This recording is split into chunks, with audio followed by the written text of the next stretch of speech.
Good morning. Welcome back to another episode of SHRALP Stories, where we're continuing on our video part series called Tech Tips with Uncle Kolty. Today, I see a lot of people lately around Dana Point here, and kind of everywhere I go. And they're flailing around when they're paddling their legs or their arms or whatever it may be. So, it sounds interesting to some of us that surf quite often and have done it for a long time, but I'm gonna give some tips to those of us who have a tough time paddling and catching waves and being in the right spot. So stay tuned if you want to learn some more about paddling, and if you want to see me ride this brand new Alley Rat from Timmy Patterson.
Alright, so we went for a surf. The waves were pretty small, kind of leftovers from the swell from yesterday. There's a couple better waves yesterday, but anyway, we got a few. Did some paddling, watched some people flop around. It's funny, you see them flailing their arms and they just look all crazy. We're gonna go back over to SHRALP HQ and I'm gonna give you some tips on how to put your arm in the right spot, when to paddle certain directions, why to paddle certain directions, things like that. So stay tuned. We're about to get into real detail.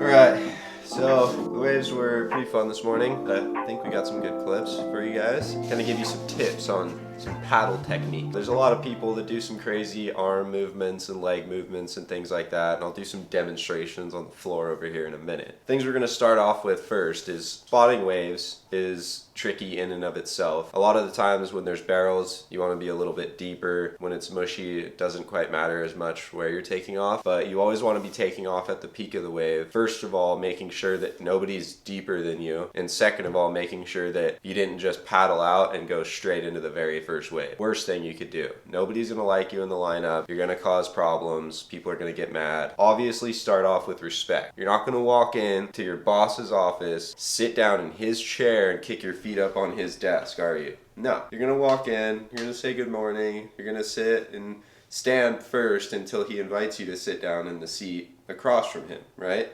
You know? So every time I paddle out anywhere, I always go and I take my time. I think about where I'm gonna go. I don't paddle straight out to the guy that's sitting there waiting for a wave. I sit down the beach a little bit and I wait my turn until he catches a wave, and then I can kind of start making my way into wherever he is sitting and where I would like to be sitting. You know, there's different strategies to catching waves and sitting in the correct spot at the correct time. And obviously we all want to be surfing. We all want to have more wave time. But that doesn't always mean being aggressive. A lot of the times you can paddle out and be super respectful, super polite, take your time, have a slow morning. Eventually you're going to end up getting a really good wave because of it. And everyone else in the water is going to be stoked about it too. So yeah, just paddle out, be respectful, wait your turn, sit away from people, try to find a little hole in the crowd is what I like to do, because typically you're going to catch a lot more waves where no people are. So if I see a big pack of people, I'll go sit down the beach a little bit, and maybe the waves aren't going to be quite as good right there, but you'll have a lot more fun because you won't be so aggro and so consumed in everyone else's stuff that they got going on too. So on this example right here, it's a small wave, small day, but I know that the wave's kind of stretching out down the line a little bit, so it's going to be a really fast wave, and I need to get going fast, quickly. So what I'm doing is, rather than, if the wave's breaking like this is the wave, you're the beach, right? So the wave's coming in, and I see that it's going down the line this way really, really fast, and I'm right here. I'm going to be paddling this way. Before I even stand up, I'm already going down the line and looking down the line. Now, right here, you'll see I have my chin down to my surfboard, close to my surfboard, head down, shoulders down. And when I'm paddling, I'm reaching all the way out, almost extending my elbow. There's still a slight bend in the elbow, but I'm reaching all the way in front of my nose of my surfboard and under. So you'll notice my hands curved a little bit underneath the nose of my surfboard here. And I'm going to be reaching under and scooping all the way behind me. Rather than reaching out and over here, you're not going to get much propulsion or much control or anything from that. You really want to make sure you're reaching under your surfboard every single time and pulling rather than trying to like paddle and like flop, you know? You don't want a bunch of bubbles under your hands. You want it to be very controlled and organized when you're paddling. What I'm doing a lot of the times when I'm paddling as well is, you'll see in this other clip here. So when I'm paddling, I'm actually dragging my forearm. You can see it right here, where I'm dragging my forearm and like elbow pocket along the edge of my surfboard all the way back until it reaches behind me. And I'm physically feeling the surfboard along my arm as I'm paddling every single stroke, no matter what. I'm never reaching out.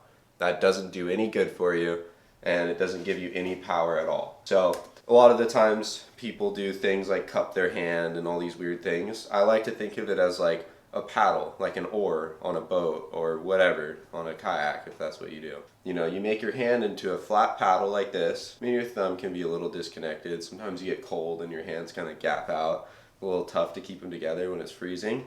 But the goal is to have your hand all together so it's a big paddle, and you're using this whole entire surface area as a paddle as well. You know, you're trying to get as much propulsion as possible. So just treat your entire arm as one big long paddle, and you're using all this area to scoop water while dragging your arm along the rail of your surfboard. Now also, you'll notice in this same clip that my feet are actually put together right here at the end. You'll see I got my toes are stacked on top of each other. If they're spread out wide, you're not going to have any control over your surfboard. You're going to be flopping from side to side. You're not going to have good leverage. So you're losing a lot of control over your board and your paddle. You're losing speed. It's kind of like the same thing as when you're riding a mountain bike. If you ride mountain bikes and you're pedaling into your suspension and it's bouncing, you're not getting that much control and that much propulsion.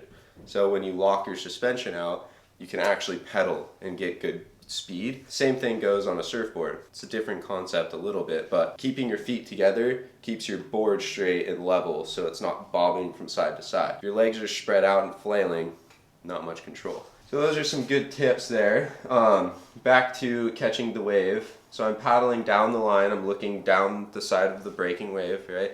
And I'm constantly moving towards the direction I want to be going, with my head down and with my shoulders down as well. If you think of your board as like a level, if you're upright like this, you're going to be pushing a little bit more water, and if you're down like that, you're going to be planing on top of the water. As flat water is like this and a wave is like this, you want your board to be flat on that wave so that it picks your tail up and pushes you into it, rather than being upright and you're just pushing water and not doing much good for you. So you want to keep your head down, arms dragging along the rails of your board, one big long paddle all the way from the nose to the tail of your surfboard, nice and controlled, feet together until all the way when you're about to pop up. And sometimes I like to take what I like to call 2 extra paddles. When you think you're in the wave, sometimes it's really good to do just 2 more strokes, quick ones. They don't have to be as strong, but it just really reassures yourself that you're in the wave, guaranteed. You're not gonna get pushed out the back, especially when it's offshore. Another good thing to bring up, you'll notice when I'm catching this wave here, my nose is pretty much underwater. The nose of my surfboard is like barely above water. And that's because, like I was saying earlier, I want my tail to be upright so that I'm level with the surface of the wave and I'm planing into it. You know, you don't want to dig your nose underwater completely because then you're going to be pushing water like this, but you want it to be perfectly flat because there's rocker in your board, so it'll be picking you up as you're pushing it down. So kind of counteracts itself a little bit. You'll see in some of these other paddling clips here, I have my nose just barely right where you can almost see the sticker. You know, the nose is always just barely above the water. Is like the best place to be. Shoulders down, very focused, looking straight over the tip of the nose of your board. Shoulders down, nice strong long paddles. Alright, so there's some good tips on how to paddle a little faster, increase your wave count, and remember, be respectful in the water. I don't care if you're at Salt Creek and you grew up in Ladera Ranch and that's the place that you've gone since you were a little kid. It doesn't matter. There's guys that have been there since they were 5 years old and they're now 50 years old and they're a little bit slower than you are, and they deserve to catch waves as well. And they've been there, and back in the day, things have changed since then, but back in the day, a lot of guys, if they did something wrong, they would get hit immediately. There was no cameras, there was nobody on the beach, there was no one to do anything. So they grew up in a tougher time and they've earned the place to go out there and paddle around and do what they want to do. So I let them go on any wave that they want because they've earned the right to do that. You know, it's a respect thing. Just like I was saying, you won't walk into your CEO's office and take his cup of coffee from him and start drinking it, you know. You'll ask him if you can borrow a cup and then get your own coffee. So remember, be respectful and don't try to steal waves from other people, and controlled, slow, solid paddling is the best way I can put it. But yeah, thanks for tuning back in to SHRALP Stories, Tech Tips with Uncle Kolty. Hope you guys learned something about paddling. Let me know if I can do something different, if I'm doing something wrong. Drop it in the comments below. Drop a like, thumbs up, and I don't know, if you want, even smash that subscribe button wherever it is. I think it's down here. But anyway, take care, go surf, have fun, and be safe.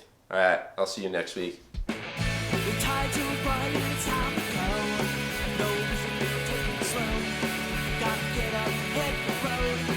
Say what's up to Poncho.